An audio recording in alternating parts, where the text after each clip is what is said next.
আসসালামু আলাইকুম আরহামাতুল্লাহি আবরাকাতু। সম্মানিত প্রিয় দর্শক ভাইরা, কেমন আছেন? আশা করি আল্লাহ তাআলার অশেষ মেহেরবানিতে ভালো আছেন। সম্মানিত দর্শক ভাইরা, চলুন আজকে আটরশি এবং বায়রশিতে কি কি হয় সকল বিষয় আমরা আজকের ভিডিওতে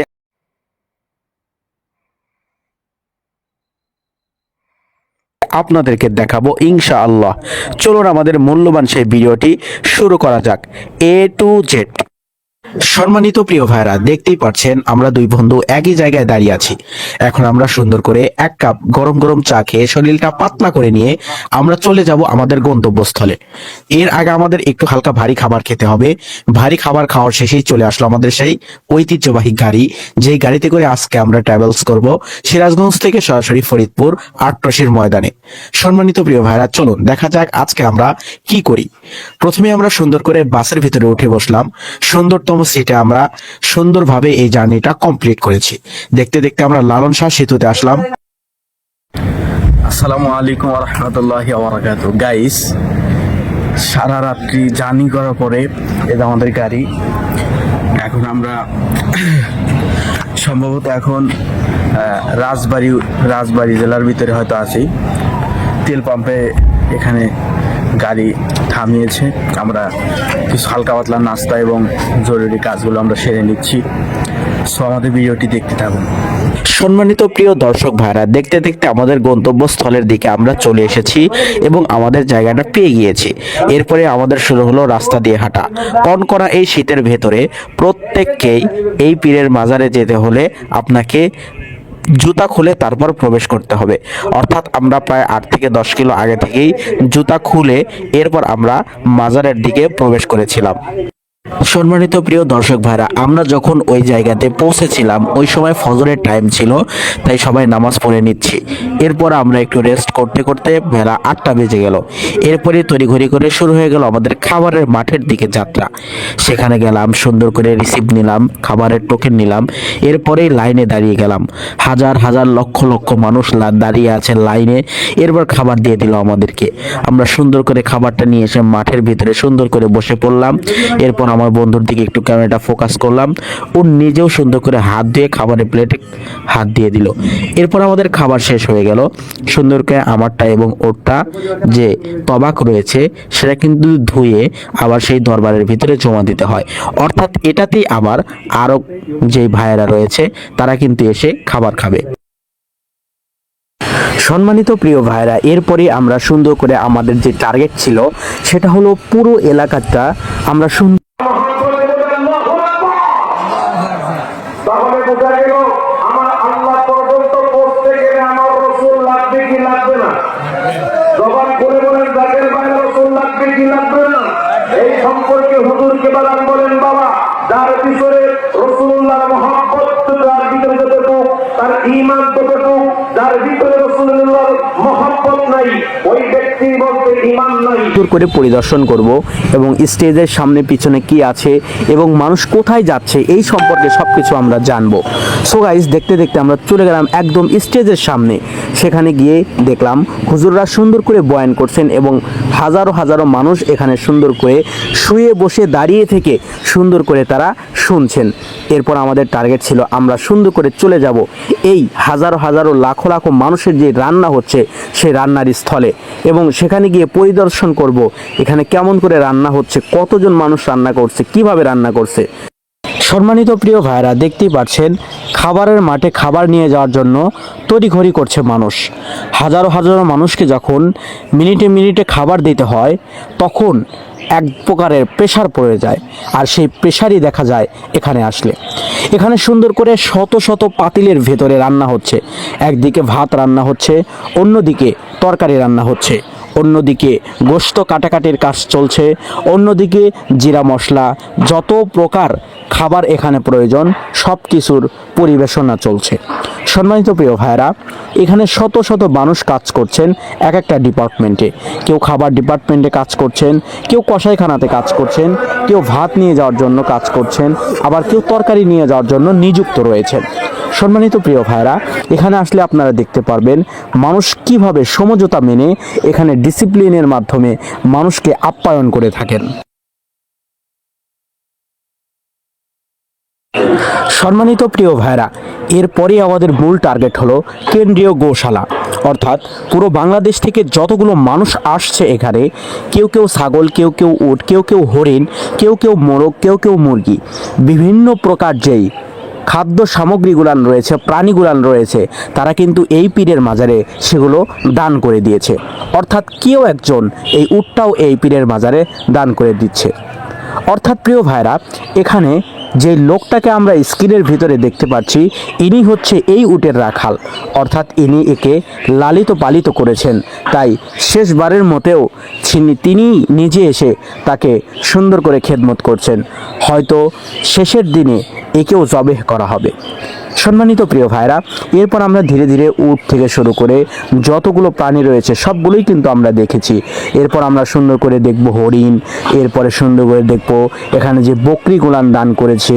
তারপরে সবচেয়ে বড় একটা বিষয় হলো, এখানে ছোট একটা হাটে যেই পরিমাণ গরু ওঠে তার চাইতে দ্বিগুণ কিন্তু এই পীরের মাজারে এখানে বাংলাদেশের অলিতে গলিতে থাকা মানুষজন এসে এখানে ততগুলান গরু কিন্তু দান করে গিয়েছে। সম্মানিত প্রিয় ভাইরা, দেখেন কত বড় বড় গরু এই পীরের মাজারে এখানে দান করে দিয়ে গিয়েছে সাধারণ মানুষ। এরপরে আমরা সুন্দর করে এক ভাইয়ের সাথে কথোপকথন করব এবং জানবো তিনি কতদিন ধরা এখানে এসেছেন এবং এখানে কি কি ডিসিপ্লিন মেনে উনি আমাদের সাথে কাজ করছেন। সম্মানিত প্রিয় ভাইরা, দেখতে থাকুন। ভাই এখানে কতদিন ধরে আছেন? কতদিন ধরে আছেন এখানে? আমাদেরকে ওর কদমে হাজরা দেওয়ার তৌফিক দান করেছেন। আমরা সকলে বলি আলহামদুলিল্লাহ। কিরকম গরু আসছে এখানে? লক্ষ লক্ষ মানুষ, আমাদের অনেকে এখনো ঘুমাচ্ছে, অনেকে শুয়ে আছে, অনেকে চায়ের দোকানে, অনেকে পানের স্টলে, যে যেখানে আছেন করে তারা আওয়াজ দিয়ে নিয়ত করে এখানে গরু দেওয়া হয়েছে। আমরা রাখালা এল উদ্ধার করে মহান আল্লাহ এখান থেকে যখন যেটা প্রয়োজন সেখানে করবো আমরা। এই যে লাখ লাখ সবাই একসঙ্গে উম্মতে জজবানি খাবারের বলি আলহামদুলিল্লাহ। মাধ্যমে আমাদের খাবার মাঠ আছে, ওরস শরীফে অনেকে আমাদের মাঝে ছিল, পানি হচ্ছে এই ওরস শরীফে অনেকে আমাদের মাঝে নাই। রান্না হয়ে খাবার মাঠে যাচ্ছে, ওরস শরীফে সেখানে আমাদের চাকরি ভাইরা খাবার। আপনার বাসাটা কোন জায়গায়? যেমন বলে উত্তরা থেকে আসছে, ঢাকা উত্তরা থেকে আসছে। গ্রাম ধারাবাহিক থাকবেন কয়দিন? আমরা বয়ান করতেছেন বুধবার পর্যন্ত থাকবো। আর আমাদের যারা আরো প্রিয় হাজিরি, লং টাইম থাকবে তারা এটা আমার বিষয়বস্তু হচ্ছে আচ্ছা ভাই, অনেক ধন্যবাদ। আসসালামু আলাইকুম। ভাইয়ের সাথে কথোপকথন শেষ করেই আমরা চলে আসলাম যেখানে হরিণ রাখা রয়েছে। এখানে সুন্দর করে হরিণ দেখে নিলাম। এরপর আমরা সুন্দর করে বকরি গুলান এখানে একটু ছবি তুলে নিলাম প্রিয় দর্শক ভাইদেরকে দেখানোর জন্য।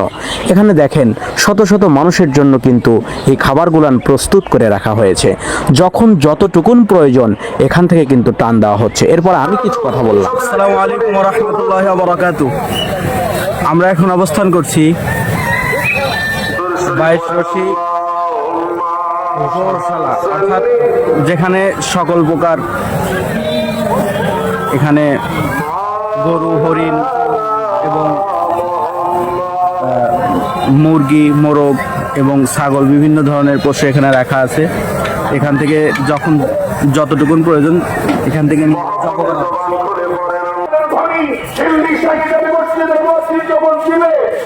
সম্মানিত প্রিয় ভাইরা, এরপরই আমরা চলে আসি ফরিদপুর জেলার সদরপুর উপজেলার ইতিহাস ও ঐতিহ্যের সাথে মিশে আছে 22 রশি জমিদার বাড়ি, যা স্থানীয়ভাবে 22 রশি জমিদার বাড়ি নামেও পরিচিত।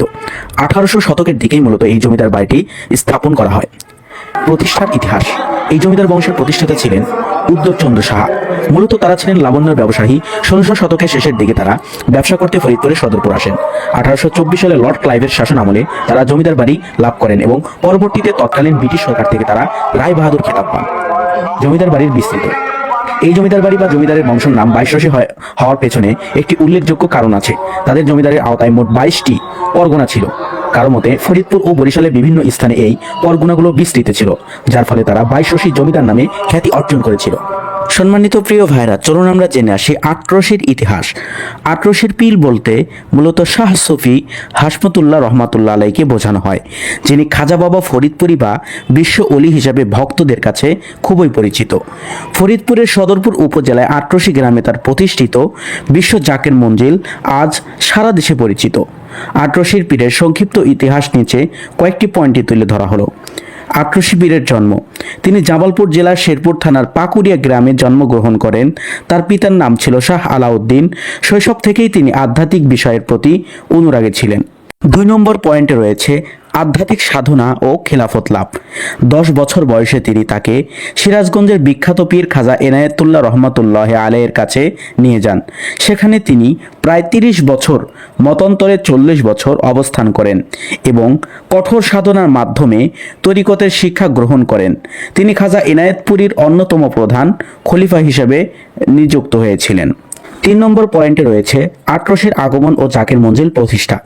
পীরের নির্দেশে 1948 সালে 1354 বাংলা সনে তিনি ফরিদপুরের সদরপুর উপজেলায় আট্রসি গ্রামে আসেন। শুরুতে এটি অত্যন্ত দুর্গম এলাকা ছিল। সেখানে তিনি একটি ছোট ছনের ঘর খরিদ করেন। এরপর তরিকত প্রচার শুরু করেন। তার এই ক্যাম্পটি পরবর্তীতে জাকের ক্যাম্প এবং সর্বশেষ বিশ্ব জাকের মঞ্জিল নামে পরিচিত লাভ করেন। 4 নম্বর পয়েন্টে রয়েছে রাজনৈতিক ও সামাজিক প্রভাব। আট্রসির পীর সাহেব বাংলাদেশের রাজনীতিতেও পরোক্ষভাবে প্রভাবশালী ছিলেন। বিশেষ করে 80-র দশকের তৎকালীন রাষ্ট্রপতি এইচ.এম. এরশাদ তার নিয়মিত ভক্ত ছিলেন। 1989 সালে তিনি জাকের পার্টি নামক একটি রাজনৈতিক দল গঠন করেন, যার মূল ভিত্তি ছিল সাম্প্রদায়িক সম্প্রীতি এবং আধ্যাত্মিক আদর্শন। 5 নম্বর পয়েন্টে রয়েছে ইন্তেকাল ও বর্তমান অবস্থা। তিনি 2001 সালে 30 এপ্রিল ঢাকায় ইন্তেকাল করেন। এরপর 1 মে থেকে আট্রসি দরবার শরীফে দাফন করা হয়। বর্তমানে তার 2 পুত্র পীরজাদা মাহফুজুল হক মোস্তফা আমির ফয়সাল এর দরবারে বিভিন্ন কার্যক্রম ও জাকের পার্টির নেতৃত্ব দিয়ে আসছেন।